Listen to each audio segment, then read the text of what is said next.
Big boss లో పాల్గొన్న వాడిపైన కాదు పోలీసు ప్రతాపం చూపించాల్సింది. బిగ్ బాస్ నిర్వహణ ఎవరు, బిస్మై హ్యాంకర్ ఎవరు, వాళ్ళగా ప్రవోక్ చేసింది.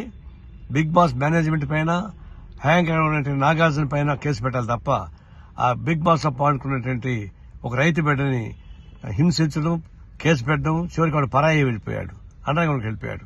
వాడు ఇంకేం భయపడి సూసైడ్ చేసుకుని ఎవరు బాధ్యత చూస్తారు? తక్షణం అతని మీద ఎలాంటి కేసు లేదని చెప్పేసి పోలీస్ డిపార్ట్మెంట్ పబ్లిక్ గా ప్రకటించాలి. తర్వాత బిగ్ బాస్ నిర్వాహకులపైన, నాగార్జున పైన కేసు పెట్టాలని చెప్పి నేను డిమాండ్ చేస్తున్నాను.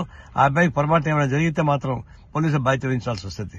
అబ్బాయి కూడా అప్పీల్ చేస్తున్నా, మీరు సిపి ఆఫీస్కి వచ్చేసేయండి, మీకేం భయం లేదు, మేము చూసుకుంటాం, నిన్ను అరెస్ట్ చేయడానికి ముందుకు రారు, మేము హామీ ఉంటామని చెప్పేసి ఆ రైతు బిడ్డ కూడా పిలిపిస్తున్నా. బిగ్ బాస్ లో పాల్గొన్న వాడిపైన కాదు పోలీసు ప్రతాపం చూపించాల్సింది. బిగ్ బాస్ నిర్వహణ ఎవరు, బిస్మై హ్యాంకర్ ఎవరు, వాళ్ళగా ప్రవోక్ చేసింది. బిగ్ బాస్ మేనేజ్మెంట్ పైన, హ్యాంకర్ నాగార్జున పైన కేసు పెట్టాలి తప్ప ఆ బిగ్ బాస్ లో పాల్గొన్నటువంటి ఒక రైతు బిడ్డని హింసించడం, కేసు పెట్టడం, చివరికి వాడు పరాయి వెళ్ళిపోయాడు, అండర్గ్రౌండ్కి వెళ్ళిపోయాడు. వాడు ఇంకేం భయపడి సూసైడ్ చేసుకుని ఎవరు బాధ్యత చూస్తారు?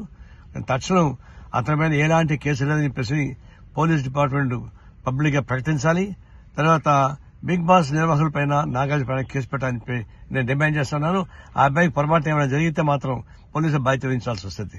అబ్బాయి కూడా అప్పీల్ చేస్తున్నా, మీరు సిపి ఆఫీస్కి వచ్చేసేయండి, మీకేం భయం లేదు, మేము చూసుకుంటాం, నిన్ను అరెస్ట్ చేయడానికి ముందుకు రారు, మేము హామీ ఉంటామని చెప్పేసి ఆ రైతు బిడ్డ కూడా పిలిపిస్తున్నా.